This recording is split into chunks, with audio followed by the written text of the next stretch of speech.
Mesdames, Mademoiselles et Messieurs, bienvenue sur le journal de ce jour. Son Excellence le premier vice-président de la Chambre des représentants Fawzi Noueri a déclaré que ce qui menace de rompre la voie démocratique amorcée en 2011 est de tenter de parvenir à des compromis qui excluent ou empêchent la Chambre des représentants de s'acquitter de ses obligations constitutionnelles de voir. Noueri a déclaré dans un communiqué que la Chambre des représentants devait être un participé pour toute consultation, ajoutant que les parlementaires étaient bien conscients de l'ampleur des défis et que la résolution de la crise nécessitait un ensemble de mesures de sécurité sur les plans politiques, économiques et sociaux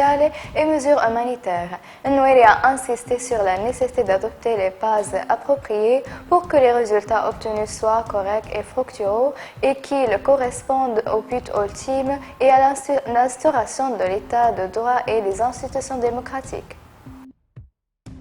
Le membre du Parlement, Saïd Lemreib, a déclaré que parler de la signature d'un accord de compréhension ou d'une défense commune, tel que commercialisé par les médias des frères musulmans entre le gouvernement de Fayez Sarraj et la Turquie, n'a pas que de valeur. Lemreib a déclaré que l'accord visait à renforcer le moral et leurs forces épuisées par la guerre et désespérées, déchirées et de divergences internes et de divisions grandissantes, ainsi qu'à répondre aux demandes absurdes intérieures de certains chefs de frères musulmans et de certains milices groupes terroristes. Elle a souligné que ce comportement irresponsable est une atteinte à la décision de la Ligue arabe et du Conseil de sécurité et ne peut être accepté par la communauté internationale.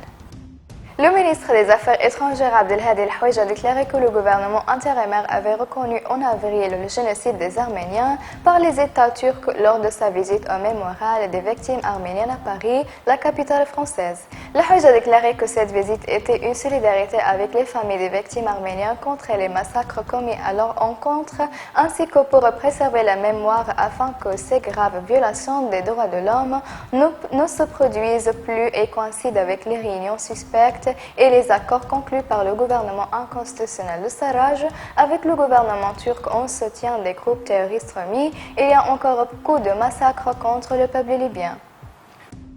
La Passarienne Jamal Abdel Nasser a assisté à la graduation de 320 membres de l'autorité de police responsable de la direction de la sécurité de Tobruk, du port de l'aéroport de la ville et de la branche de la direction générale des patrouilles des déserts de Boutman. Le corps était dirigé et supervisé par la direction générale de la formation du ministère de l'Intérieur du gouvernement provisoire. L'armée de l'air libyenne a participé à la cérémonie par l'intermédiaire de l'escadron d'avions et de compas du vol vertical. Mesdames et messieurs, merci pour votre attention et au revoir.